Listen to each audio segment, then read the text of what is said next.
Welcome back, everyone. 9 o'clock on your Saturday morning, March 15th. Thanks for starting your day and weekend with us here on 13 Sunrise. I'm Matthew Foltz alongside Lindsay Monroe, and it has been a busy overnight in the weather department. Lindsay, you guys have been at it all night long, and we're now learning that there are several deaths across the country overnight after those severe storms really ripped through parts of the Midwest. But take a look. This is what the storm looked like here as it made its way to central Indiana. This is a look from Frankfurt of our in-dock cameras overnight. You can see just how that camera is shaking from the high winds, and look at all the flashes from that lightning.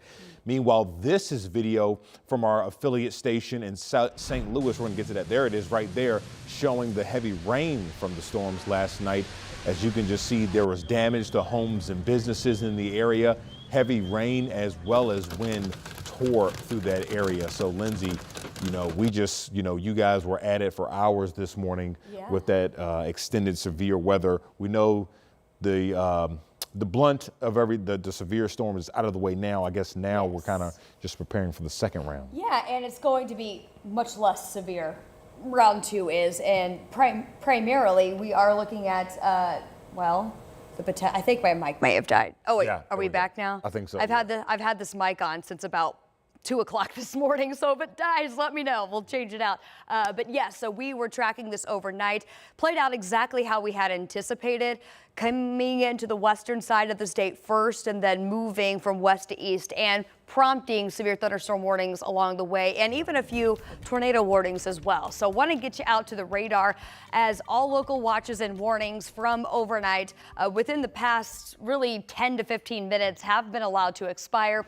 We are still monitoring a pocket of some heavy rain, some thunderstorm activity moving near the Greensburg area. So this is down across far southeastern portions of the state. Embedded thunder and lightning within this, as well as some of that heavy rain.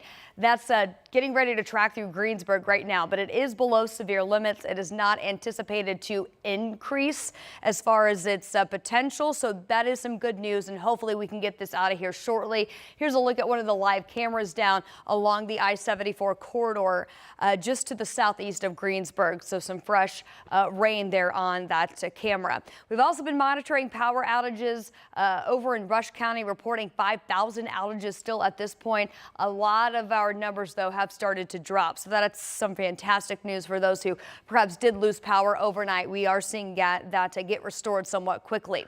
So now we're on the back edge of that main line. That was going to be the main event for us this weekend.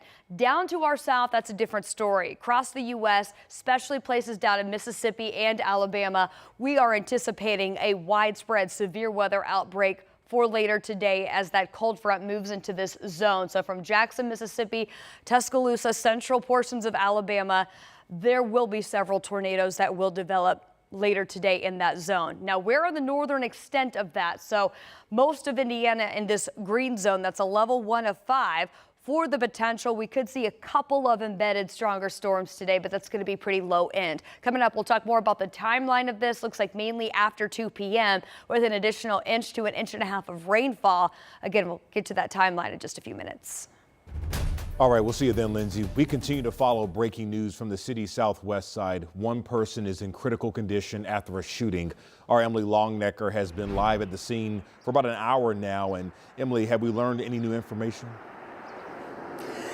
Well, Matthew, I got to tell you, the scene kind of wrapped up really in the past 10 minutes. Police got out of here, talking to an officer on scene and asked about a suspect. And he said that they had been talking to people that they thought were potential witnesses, but they were not at this point getting a lot of cooperation. Now, here's the scene just this morning, just a little bit earlier, if we can take that video. Police tell us that they got a call around 7:30 for a person shot here in the 1700 block of West Morris Street. And when they got on scene, they had someone shot that was in critical condition that they took to the hospital. So when we got on scene, it was kind of unclear initially where the scene actually was because there was no police tape outside, but eventually we saw officers coming and going from a house here, this gray house. when we also spoke to officers on scene just before they left, they tell us that the man was actually the victim shot in the lower leg and taken to the hospital. And again, when we get that information earlier on from police, they always say this is preliminary information and subject to change. But at last word, that person in critical condition. Police at this point not talking about any suspects. Live on the Southwest Side, Emily Longnecker, 13 News. All right, thanks, Emily. Right now, we are working to find out what led up to a shooting on Indy's northeast side. It happened yesterday near 82nd and Craig Street in a Starbucks parking lot. At last check, the victim is expected to be okay. We have reached out to Metro Police to see if they have any leads in their investigations or if they made any arrests. Of course, once we hear back, we'll pass that information along to you. This morning, friends and family are remembering an 18-year-old killed in a shooting on a North Side apartment complex. Friends and family came together last night at the Hub at Nora Apartments to remember Griffin Rousseau.